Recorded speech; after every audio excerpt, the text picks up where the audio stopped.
નમસ્કાર મિત્રો, આપ સૌનું રિસેટ હેલ્થ ક્લબમાં સ્વાગત છે. અને આજે ખૂબ આનંદની વાત છે કે આપણી સાથે વાર્તાલાપ કરવા માટે, આપણને માહિતી આપવા માટે ડૉક્ટર જીનેશ શાહ કે જેઓ ENT છે અને એમનું પોતાનું ક્લિનિક છે એક્યુરા સ્કિન એન્ડ ENT, જે માજલપુરમાં સ્થિત છે. અમારા પ્રેક્ષકો વતી હું આવકારું છું. Thank you. અને આપ થોડો આપનો પરિચય પહેલા આપશો, પછી આપણે વાર્તાલાપ પર જઈએ છીએ. ચોક્કસ, થેન્ક યુ આ પ્લેટફોર્મ પ્રોવાઈડ કરવા માટે. મારું નામ ડૉક્ટર જીનેશ શાહ, હું ENT સર્જન છું અને મારો અનુભવ ટોટલ 9 થી 10 વર્ષનો છે. જી સર. અહીંયા એક્યુરા સ્કિન એન્ડ ENT ક્લિનિક કે જે માંજલપુરમાં તુલસીધામ 4 રસ્તાથી GIDC રોડ પર સ્થિત છે, એ અમારું સ્ટાર્ટ થયે 2 વર્ષ થયા છે. મે 2022 થી અમે સ્ટાર્ટ કર્યું છે. આની પહેલા ચોખંડીમાં અમારું એક ક્લિનિક હતું. સર, હમણાં ચોમાસું ચાલી રહ્યું છે તો સ્વાભાવિક છે કે કાનમાં પાણી જતું હોય છે અને કંઈક થોડો દુખાવો થતો હોય છે, તો એ શું થતું હોય છે? સરસ, તમે એકદમ સરસ ટોપિક લીધો છે, સિઝનને અનુકૂળ. હા સર. સો આમાં શું છે કે અત્યારે જે સૌથી વધારે અમારી પાસે પેશન્ટ્સ આવતા હોય છે તે કાનના ઇન્ફેક્શનને લઈને આવતા હોય છે, અને ઇન્ફેક્શન યુઝ્યુઅલી ફંગલ ઇન્ફેક્શન હોય છે. જી સર. તમે માનો તો લગભગ 10માંથી 7 થી 8 પેશન્ટ્સ અત્યારે કાનની તકલીફના લીધે અમારી પાસે આવતા હોય છે, જેમાં કાનની મૂળ તકલીફમાં કાનમાં દુખાવો થાય, કાનમાંથી રસી આવે, કાનમાં સંભળાવાનું ઓછું થાય, સીટી વાગવાનો અવાજ આવે, આ એમના મૂળ લક્ષણ હોય છે. અને યુઝ્યુઅલી પેશન્ટને જ્યારે અમે હિસ્ટ્રી પૂછીએ તો વરસાદમાં પલળવાનું, કાં તો શરદી થઈ હોય, કાં તો પછી પેશન્ટે પોતાના ઘરે ટ્રાય કર્યો હોય કે કાનમાં રૂવાળી સળીથી ક્લિનિંગ કરવાનું, કાં તો લસણ અને અજમાનું તેલ નાખવાનું, જે બધા કોમન મિથ્સ છે કે જે પેશન્ટ યુઝ્યુઅલી ઘરે એક વખત ટ્રાય કરતા હોય છે. અને આના લીધે થોડુંક વધારે કોમ્પ્લિકેશન્સ થાય અને દુખાવો ઘણો અસહ્ય હોય છે એમાં. સર, તો આ ઓપરેટિવ કેસ તો નથી બનતો ને? ફંગસને આ તો એ નોર્મલી દવાથી આવી રહી છે? યસ. તમે જો શરૂઆતમાં જ ડોક્ટર પાસે જઈ અને એની પ્રોપર ટ્રીટમેન્ટ લો તો એમાં આગળ જે કોમ્પ્લિકેશન્સ, એનું મૂળ કોમ્પ્લિકેશન હોય છે કે પડદામાં કાણું પડી જાય અને એ કદાચ પરમેનન્ટ થાય, તો એ એનું ડ્રેડેડ કોમ્પ્લિકેશન્સ છે. પણ અગર આપણે શરૂઆતથી જ ડોક્ટર પાસે જઈએ તો એની ટ્રીટમેન્ટમાં મૂળ શું હોય છે કે એક તો જે અંદર ફંગસ થઈ ગયું હોય છે એને ક્લીન કરવાનું હોય છે. જી સર. એટલે અમારી પાસે દૂરબીન હોય, સક્શન હોય, કાં તો સિરિન્જિંગથી અમે એને ક્લીન કરી દેતા હોઈએ. ક્લીન કરીએ એટલે બધો કાટમાળ કાનમાંથી ડેબ્રી બધી નીકળી જાય. એનાથી ફાયદો શું થાય? એક તો પેશન્ટને તરત કાન ખુલી જાય, બીજું ફંગસનું ઇન્ફેક્શનનો જે લોડ હોય તે ઓછો થઈ જાય, અને ત્રીજી વસ્તુ કે આપણે જે કંઈ દવા આપીએ, જે ટીપા આપીએ, તે અંદર જઈને વર્ક કરે. આ એના મૂળ 3 હેતુ હોય છે. અને આની સાથે યુઝ્યુઅલી ફંગસની ઉપર બેક્ટેરિયલ ઇન્ફેક્શન ઘણું કોમન હોય છે, એટલે કાનની નળીમાં અને પડદા પર જે ઇન્ફેક્શન હોય એની માટે એન્ટીબાયોટિક દવા અને જે દુખાવાની દવા અને જે કાનમાં નાખવાના ટીપા, એનો એક શોર્ટ કોર્સ આવતો હોય છે. આ કરવાથી ફંગસ ઇન્ફેક્શન મટી જાય, પ્લસ એનું જે કોમ્પ્લિકેશન જે છે કે પડદામાં કાણું પડવું કે પડદામાં સડો થવો, હાડકી સડવી, એ વસ્તુને આપણે ત્યાં ને ત્યાં અટકાવી શકીએ. તો સર, એમાં ઉંમર પ્રમાણે અસર પડે છે? દાખલા તરીકે સિનિયર સિટીઝન હોય, 60 વર્ષની ઉપરના હોય અને નાની ઉંમરના હોય, તો બંનેમાં કાનના ફંગસ માટે થોડાક પેરામીટર્સ અલગ પડી જાય છે? હા, એટલે એમાં એવું થાય કે બચ્ચાઓમાં શું હોય કે કોમનલી પેરેન્ટ્સ કાનને ક્લીન કરવાનો ટ્રાય કરતા હોય છે કે ભાઈ મેલ છે તો લાવો અમે ક્લીન કરી દઈએ, પિનથી ક્લીન કરે, કાં તો કોટન સ્ટિકથી ક્લીન કરે. તો એ વસ્તુમાં ત્યાં વાગી જવાનો ડર હોય અને એના લીધે કાનના બહારની નળીમાં ઇન્ફેક્શન ફૂલ્લી થાય. સો બચ્ચાઓમાં એ સૌથી કોમન છે. અને મોટી ઉંમર જે સિનિયર સિટીઝન્સ છે એમાં થોડુંક રૂજ આવતા વાર લાગે, બીકોઝ તમારી બોડીને હીલ થવામાં ટાઈમ લાગે. પ્લસ ઘણા પેશન્ટ્સ હિયરિંગ એડ, કાનનું સાંભળવાનું મશીન ઉપયોગ કરતા હોય છે. સો એના લીધે શું થાય કે જ્યારે મશીન કરે ત્યારે વધારે સેન્સિટિવિટી થાય, એટલે ફોરેન બોડી સેન્સિટિવિટી થાય એટલે વધારે ચાન્સીસ છે કે જલ્દી ઇન્ફેક્શન લાગી શકે. બાકી ઇન્ફેક્શન બધી ઉંમરમાં કોમન છે, એટલે એવું કોઈ સિનારીઓ નથી કે હા ઉંમર પ્રમાણે વધારે થાય કે ઓછું થાય. તો સર, કાન સાફ કરવા માટે જનરલી અમે લોકો તો કઈ સળીનો ઉપયોગ કરીએ, પછી અત્યારે રૂ લગાડેલી સળી આવે છે, બર્ડ્સ આવે છે બહાર માર્કેટમાં, તેનો ઉપયોગ કરવો હિતમાં છે? જો કોઈ પણ ENT સર્જન તમને છે ને એ વસ્તુ ઉપયોગ કરવાનું ના પાડશે. એમાં થાય છે શું, યુઝ્યુઅલી જે કાનની સ્ટીક હોય, રૂવાળી સ્ટીક હોય, તે જે રૂ હોય એની અંદર જ ફંગલ સ્પોર હોય. હાજી. એટલે જે આ ચોમાસાની સિઝન ભેજવાળા વાતાવરણમાં બહુ ઇઝીલી આપણો કાનની ચામડી એ ઇન્ફેક્શનને પકડી લે. જી સર. બીજું કે જે સૌથી મોટું મિથ છે બધાને કે આપણા કાનની અંદર મેલ હોય, પણ અમે જે પ્રમાણે જોઈએ છે 90 થી 95% લોકોના કાનમાં મેલ હોતો જ નથી. પણ આપણે જ્યાં સુધી બતાવીએ નહીં, આપણને ખબર ના હોય ત્યાં સુધી આપણા મનમાં એવું હોય કે મેલ છે. ભગવાને બહુ સરસ રચના આપી છે કે એની જાતે સેલ્ફ ક્લિન્ઝિંગ જ છે વસ્તુ. હવે રહ્યું કે સ્ટીક વાપરીને મેલ બહાર કાઢવાની ક્રિયા, તો યુઝ્યુઅલી એનાથી ઉલટો અંદર ધક્કો વાગશે. જી. એ વસ્તુ બહાર નહીં આવે. યસ. સો જ્યારે પણ તમને એના સિમ્પટમ્સ આવે, જેમ કે કાનમાં દુખે અથવા તો સંભળાવાનું ઓછું થાય, કાન બંધ લાગે, તો નજીકના કોઈ પણ ઈએનટી ડોક્ટર પાસે તમે જઈ શકો. એ પહેલા ચેક કરશે કે એકચ્યુઅલી અંદર મેલ છે કે નહીં, અને જો પછી હોય તો એના અલગ અલગ ઉપાય છે કે દૂરબીનથી કાઢવો, કે સિરિન્જિંગ કરીને કાઢવું, કે એની જાતે એમની પાસે પ્રોબ હોય તો એનાથી કાઢી શકે. પણ એ અંડર વિઝન થાય તો એનાથી કોઈ કોમ્પ્લિકેશન્સ થાય નહીં. આ પ્રમાણે દર્શક મિત્રો, સર એક વાત કરી છે, નોટ કરી લો કે કાનમાંથી મેલ કાઢવાનો કોઈ પણ સ્ટડીનો ઉપયોગ કરવાની જરૂર નથી. બેસ્ટ છે ડોક્ટર સાહેબને મળી લો, એક કહેશે, અને એમને એક હમણાં ઉલ્લેખ કર્યો કે આપણને ફીલ થાય છે કે બહુ બધો મેલ છે, પણ એવું કશું હોતું નથી. એટલે બેસ્ટ વે છે કે આપણે સર્જન પાસે જઈએ અને ક્લિયર કરાવીએ. સર, બીજી વાત હતી કે કાનની તપાસના મુખ્ય સાધનો કયા છે આપણે અવેલેબલ આપણે હોસ્પિટલની અંદર? હા, તો કાનની તપાસ માટે મૂળ ઓટોસ્કોપ આવે કે જે કાનમાં જોવાની વસ્તુ આવે. અમે જે લેટેસ્ટ કરીએ છીએ કે અમે એન્ડોસ્કોપનો ઉપયોગ કરીએ અને પેશન્ટને પણ ટીવીમાં બતાવીએ કે જો ભાઈ આ તમારો કાનનો પડદો આ નોર્મલ છે, આ એબનોર્મલ છે, એની અંદર કાણું છે, અંદર મસો થઈ ગયો છે, અંદર ફંગસ છે. સો પેશન્ટને પણ ખબર પડે જોવાથી કે હા કે મારો એક કાન નોર્મલ છે તો બીજા કાનમાં આ એબનોર્માલિટી છે. એના સિવાય જે ઓપરેશન માટે આવે તો એમાં મૂળ અમારું માઇક્રોસ્કોપ આવે કે જેમાં કાનના પડદાનું ઓપરેશન થાય. એટલે પડદાની અંદર જે છિદ્ર પડી ગયું હોય, હોલ થઈ જાય, તો એને પૂરવા માટે નવો પડદો મૂકવાનો થાય. કાનની અંદર હાડકીમાં સડો લાગી જાય તો એ સડાને સાફ કરવા માટે માઇક્રોસ્કોપ અને ડ્રીલ એનો યુઝ થતો હોય છે. આ ઉપરાંત કાનના જે સાંભળવાની તપાસ માટે ઓડિયોમેટ્રી આવે કે જે તમારી સાંભળવાની ક્ષમતા વિશે આપણને ખબર પડે, તો એની માટે ઓડિયોમીટર હોય, તે પણ આપણે ત્યાં ઉપલબ્ધ છે. તો કાનને લગતી ઓલમોસ્ટ કોઈ પણ જરૂરિયાત અહીંયા આપણે પૂરી કરી શકીએ. એટલે સર, સાઇનસ ને શરદી થાય છે, અરે નાકનું ગળવું અથવા નાકમાં કફનું ફીલ કરવું, એ બધું દવાથી ક્યોર થઈ શકશે? હા, એટલે કાન નાક ગળવું એ એક જ સિસ્ટમ આપણે ગણીને ચાલી શકીએ, કારણ કે બધા એકબીજા જોડે જોડાયેલા છે. Right sir. સો કાનની તકલીફ હોય ત્યારે પણ અમારે તપાસ કરવી પડે છે કે ભાઈ નાકમાં કોઈ પ્રોબ્લેમ છે કે નહીં. જી સર. હવે નાકમાં મૂળ બે જાતના પ્રોબ્લેમ થઈ શકે. એક આવે કે નાક બંધ થઈ જાય છે વારે ઘડીએ, શ્વાસ લેવામાં તકલીફ પડે છે. એની સાથે શરદી વારે ઘડીએ રહે, નાકથી ગળામાં કફ આવે, માથું દુખવું, ચહેરા પર દુખાવો થવો. સો આ એક ઇન્ફેક્ટિવ ઇટિયોલોજી બાજુ જાય. અને આના સિવાય બીજો એક આવે કે જે એલર્જીનો હોય કે જેમાં છીકો વધારે આવે, વારંવાર છીકો આવે, નાકમાંથી પાણી ગળે, નાકમાં ખંજવાળ જેવું લાગે. સો આ બે અલગ ઇટિયોલોજી છે અને બંનેની ટ્રીટમેન્ટમાં દવા અને ઓપરેશન બંને વસ્તુ આવતું હોય છે. તો સર, કાકડા ફૂલી જવા, હું નાનો તો મારા કાકડા ફૂલી ગયા અને ડોક્ટર પાસે ગયો કે કાકડા દવાથી બેસી જશે, ના બેસે તો કાપવા પડશે, તો હું અને મારા પપ્પા બધા ગભરાઈ ગયા હતા. તો આ ટોન્સિલ કાકડા છે શું? સરસ. સૌથી કોમન બચ્ચાઓમાં જ જોવા મળે, જેને આપણે ટોન્સિલ કહીએ, એ ગુજરાતીમાં એને કાકડા કહેવાય. સો એ આપણા એક ડિફેન્સ મિકેનિઝમનો પાર્ટ છે. જી સર. પણ નાની ઉંમરે જ્યાં સુધી આપણી ફૂલ ઇમ્યુનિટી ડેવલપ નથી થતી ત્યાં સુધી આપણને યુઝ્યુઅલી લોકલ ઇમ્યુનિટી પ્રોવાઈડ કરતા હોય. બરાબર. સો યુઝ્યુઅલી 4 થી 5 વર્ષની ઉંમર સુધી એ આપણને ઇમ્યુનિટી પ્રોવાઈડ કરે. એના પછી એનો રોલ શરીરમાં ધીરે ધીરે ઓછો થાય.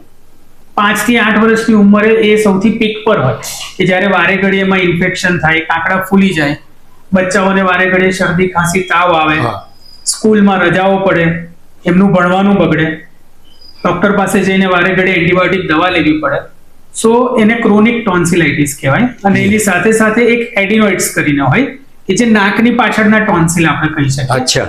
તો એના મુખ્ય જે સિમ્પટમ્સ છે એમાં નાક બંધ થઈ જાય, બાળક મોઢાથી શ્વાસ લે, રાત્રે નસકોરા બોલે અને એકદમ જ ઊંઘમાંથી જાગી જાય, જેને સ્લીપ એપ્નિયા કહેવાય.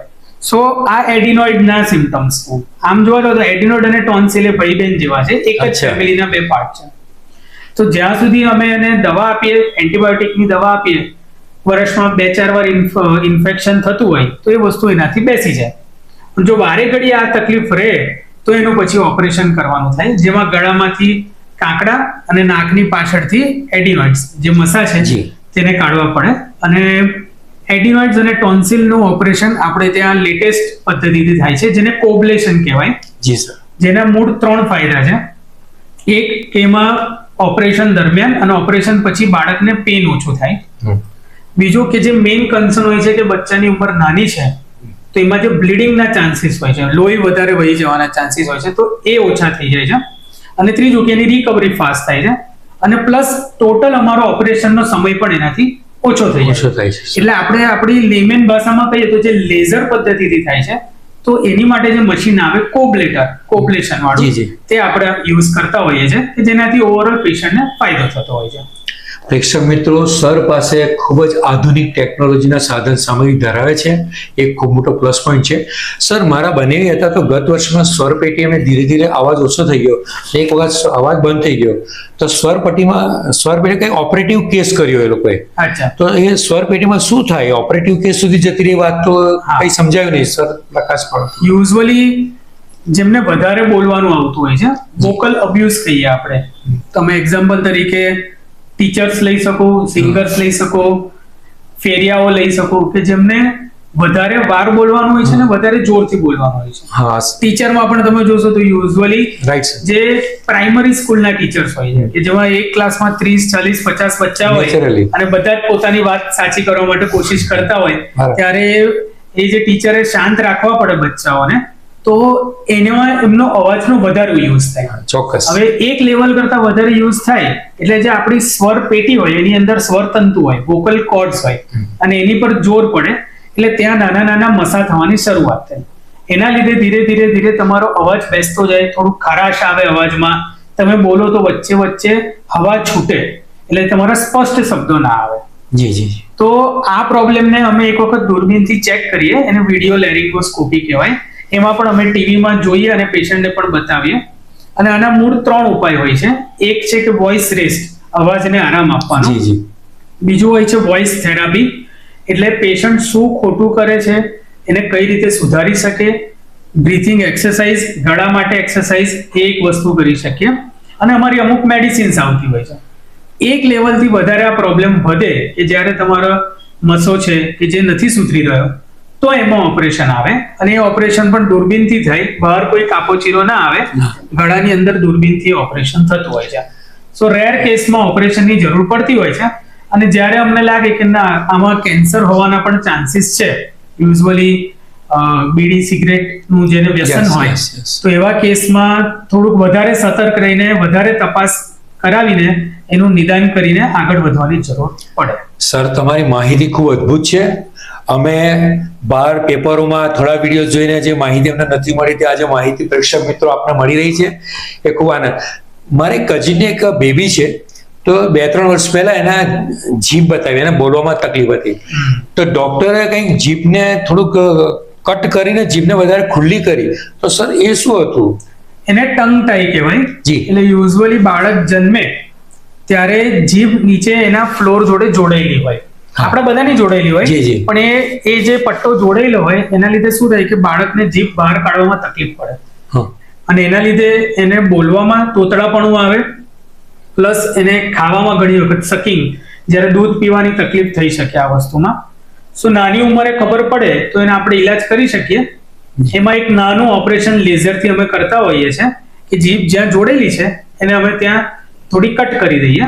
અને જેમ જેમ બાળક મોટું થાય અને જરૂર પડે એને સ્પીચ થેરાપીની જરૂર પડે, કે એના જે શબ્દ મિસ આર્ટિક્યુલેશન હોય, જે તોતડાપણ હોય, તેને અમે સુધારવા માટેનો પ્રયત્ન કરતા હોઈએ. એટલે સ્પીચ થેરાપિસ્ટ પણ અવેલેબલ છે સર આપના ક્લિનિકમાં? આપણે ત્યાં speech therapist full time available છે. જી સર. કે જે નાના બાળકોના મિસ આર્ટિક્યુલેશન, આના ઉપરાંત સ્ટેમરિંગ, સ્ટટરિંગ, જે આપણે ગળાના સ્વરપેટીના પ્રોબ્લેમના લીધે કીધું, તો જે અવાજ બેસી જવો, વોકલ કોર્ડ્સ, નોડ્યુલ, એ બધા માટે આપણને સેવા આપે છે.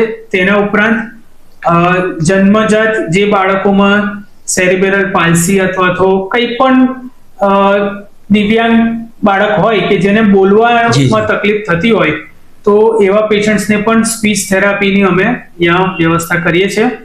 અને એ જ સ્પીચ થેરાપી સાથે ઓડિયોલોજિસ્ટ પણ હોય, એટલે કાનની તપાસ, કાનના સાંભળવાની તપાસ, એનું ઓડિયોગ્રામ, અને પ્લસ સાંભળવાનું અગર મશીનની જરૂર પડે, સિનિયર સિટીઝન્સ પેશન્ટ્સ આવતા હોય છે, એ બધા માટે બધું એક જ જગ્યાએ અમે પ્રોવાઈડ કરી રહ્યા છીએ. પ્રેક્ષક મિત્રો, આપણે સરને પૂછી લઈએ કે સર, તમારા અનુભવમાં પબ્લિકમાંથી એવી કઈ ગેરસમજો આવે છે ENT-ને લગતી કે જે ગેરસમજો દૂર થવી જરૂરી છે સર?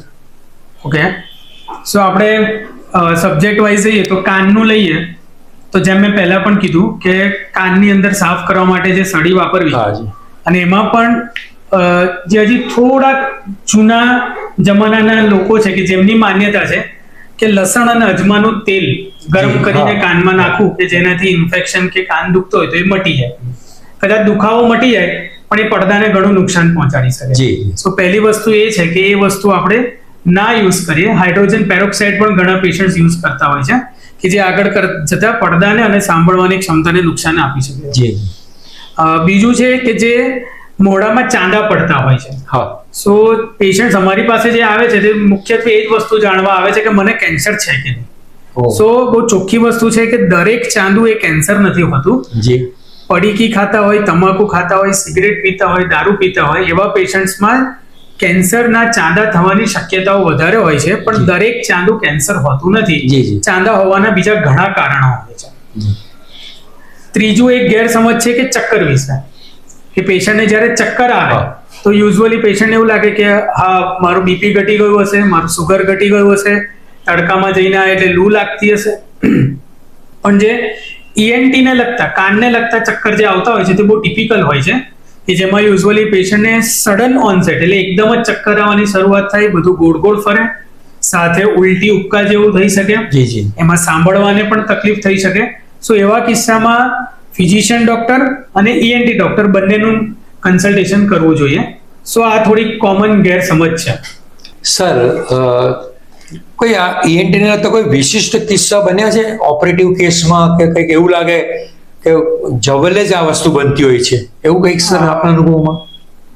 હા, એક પેશન્ટ હતું અને એ ડેન્ટલ ટ્રીટમેન્ટ કરાવતો હતો. સો ડેન્ટલ ટ્રીટમેન્ટમાં યુઝ્યુઅલી RCT કરાવતું હતું. તો RCT કરાવતા એ જે સાધન આવે, ફાઇલ કહેવાય, અને ડેન્ટલ ફાઇલ કહેવાય, તો એ ફાઇલ પેશન્ટ ભૂલથી ગળી ગયું. અને ગળી ગયું અને સીધું એ શ્વાસ નળી અને અન્નનળીનો જે ભાગ આવે, જે આપણી સ્વરપેટી આવે, એ જગ્યા પર જઈને ફસાઈ ગઈ. સો એ વખતે પેશન્ટ પણ ગભરાઈ ગયો અને સાથે સાથે ડોક્ટર પણ ગભરાઈ ગયા. સો ડોક્ટર જાતે પેશન્ટને લઈને આવ્યા કે આવો પ્રોબ્લેમ થયો છે. અમે ગળામાં દૂરબીનથી ચેક કર્યું તો ત્યાં એ વસ્તુ પડેલી હતી અને ફસાઈ ગયેલી હતી. અને પછી અમે એને દૂરબીનથી જોઈને એ જે ફાઇલ અંદર ફસાઈ ગઈ હતી તેને અમે કાઢી લીધી. બીજું જે કોમન વસ્તુ છે કે યુઝ્યુઅલી જે ફિશ, માછલી ખાતા હોય છે એ પેશન્ટ્સમાં, કે જે માછલીનો કાંટો હોય છે તે ફસાઈ જાય છે, એ જીભના પાછળના ભાગમાં કાં તો ટોન્સિલના ભાગમાં એ ફસાઈ જતો હોય છે. તો એવા કિસ્સા અમારી પાસે ઘણા આવતા હોય છે, જે થોડા ટ્રિકી હોય, ચેલેન્જિંગ હોય, પણ એમાં જો પ્રોપર ટ્રીટમેન્ટ કરીએ અને ફિશ બોન કાઢી નાખીએ તો બહુ ઇઝીલી એ વસ્તુ ટ્રીટ થઈ જતી હોય છે. નહીં તો આગળ જતા એનું કોમ્પ્લિકેશન થાય, ત્યાં પસ થાય તો પેશન્ટને ઘણી વધારે ઇન્જેક્શન્સ અને ઓપરેશન સુધી વાત પહોંચતી હોય છે. સર, પ્રેક્ષક મિત્રો માટે અને મારા માટે, મારી 64 વર્ષની ઉંમર થઈ છે, તો અત્યારે ENT ત્રણેયમાં કશું રોગ જેવું છે નહીં, પણ રોગ ન થાય તો એ માટે મને સામાન્ય કઈ કાળજી રાખવી જોઈએ? મારા દર્શક મિત્રોને જણાવો કે નથી રોગ તો ન થાય, તમારે સુધી ન આવવું પડે, એવું કંઈક બતાવો અમારે. સાચી વાત છે. સો જો અત્યારે હવે ફેસ્ટિવલ સિઝન ચાલુ થઈ રહી છે, સો એનામાં ખાસ કરીને જે ડીજે અને સ્પીકરના અવાજ હોય છે, તો એનાથી ખાસ દૂર રહેવું. ઘણી વખત એવું જોયું છે કે ભલે આપણે એમાં ઇન્વોલ્વ ના થતા હોય પણ નજીકથી પણ પસાર થતા હોય, કાં તો થોડીક શરદી ખાંસી થઈ હોય ને ત્યાં આપણે એના એક્સપોઝરમાં આવીએ તો એમાં sudden sensory neural hearing loss, એટલે કાનની ક્ષમતા સાંભળવાની બિલકુલ સડનલી એમાં ડ્રોપ થઈ જાય, એટલે સાંભળવામાં તકલીફ પડે. સો ડીજે, સ્પીકર, એના અવાજથી દૂર રહેવું એ એક વસ્તુ કાનને લગતી કરી શકાય. બીજી વસ્તુ છે કે આ ચોમાસાની સિઝનમાં બીમારીઓ પણ એટલી જલ્દી જ લાગતી હોય છે, તો શક્ય હોય તો ઠંડુ પાણી, આઈસ્ક્રીમ, કલરવાળું સોડા, એ બધી વસ્તુઓથી દૂર રહી શકાય. અને અગર એવું તમને લાગે છે કે શરૂઆત થઈ રહી છે તો ઘરેલું ઉપચાર તરીકે ગરમ પાણીમાં મીઠું નાખીને એના કોગળા, કાં તો દૂધ ગરમ કરીને હળદર નાખીને, કે જે એક્સિલન્ટ એન્ટીઓક્સિડન્ટ તરીકે કામ કરે છે, એ વસ્તુને આપણે કરી શકીએ. ત્રીજી વસ્તુ છે કે જેમ જેમ શિયાળો આવશે તેમ તેમ એલર્જીના પણ કિસ્સાઓ વધતા હોય છે. સો નાકને લગતી જે એલર્જી હોય એમાં જલનેતિ, જલ એટલે પાણી, નેતિ એટલે ક્રિયા. તો નાકને પાણીથી સાફ કરવા, ધોવા માટેની ક્રિયા જેને જલનેતિ કહેવાય છે. તો એ એક નેચરલ ઉપાય છે કે જેનાથી તમારી એલર્જીનો લોડ ઘટી શકે.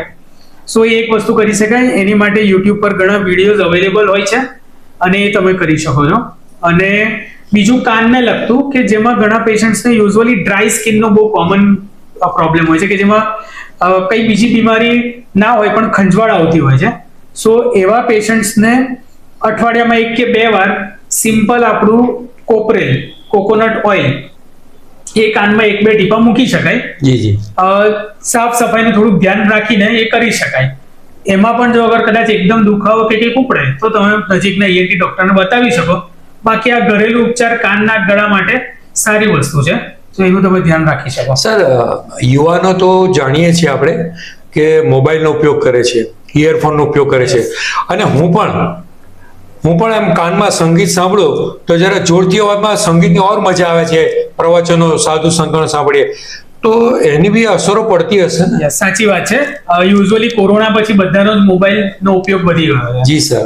અને ઇન્ટરનેટ ફ્રી છે, પણ આપણા રિસોર્સિસ બહુ લિમિટેડ છે ભગવાને જે આપેલા છે. સો સલાહ એ છે કે એક સેફ લેવલ પર અગર તમે વોલ્યુમ રાખો, કે જેનાથી કેટલો વોલ્યુમ રાખી શકો. તો યુઝ્યુઅલી એક પ્રેક્ટિકલ એવી વસ્તુ છે કે તમે અગર કાનમાં હેડફોન પહેર્યા હોય, એનો વોલ્યુમ એટલો રાખો કે અગર સામેની વ્યક્તિ, બીજી કોઈ વ્યક્તિ અગર કંઈ બોલે તો એ તમને સંભળાય. તમે એકદમ જ વોલ્યુમ હાઈ રાખો કે જેનાથી તમારી શ્રવણ શક્તિને નુકસાન થઈ શકે. હવે એવું નથી કે ખાલી મોટી ઉંમરના લોકોને જ સાંભળવાની તકલીફ થાય છે. અમારી ઉંમર, અમારાથી નાની ઉંમરવાળા પેશન્ટ્સ પણ આવતા હોય છે કે જેમાં એમને કાનમાં સીટી વાગવાનો અવાજ ચાલુ થઈ જાય, જેને ટિનિટસ કહેવાય, કે જે બહુ અઘરી બીમારી છે કેમ કે એનો કોઈ પ્રોપર ઉપાય નથી.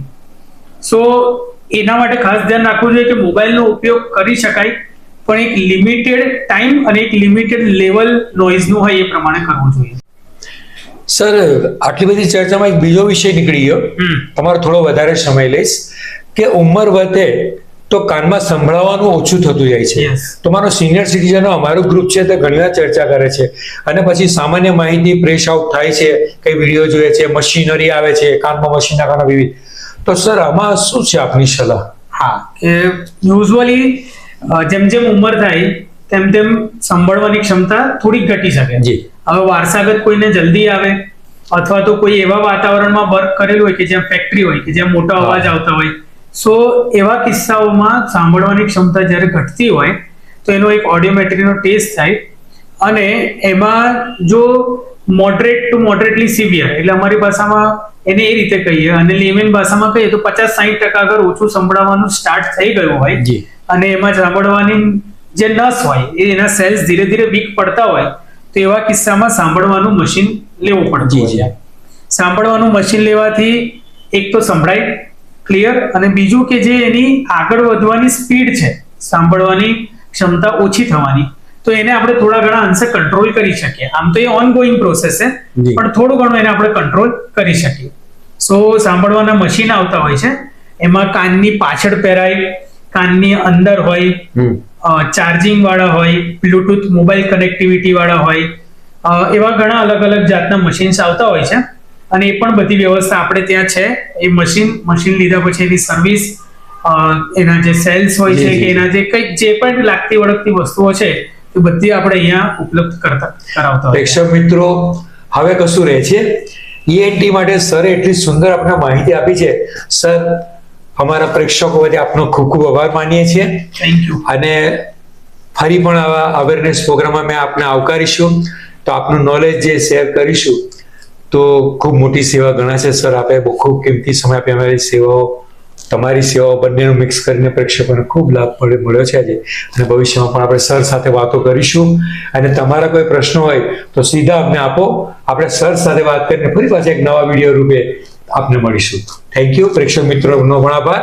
સર, આપનો ખૂબ ખૂબ આભાર. Okay, thank you very much.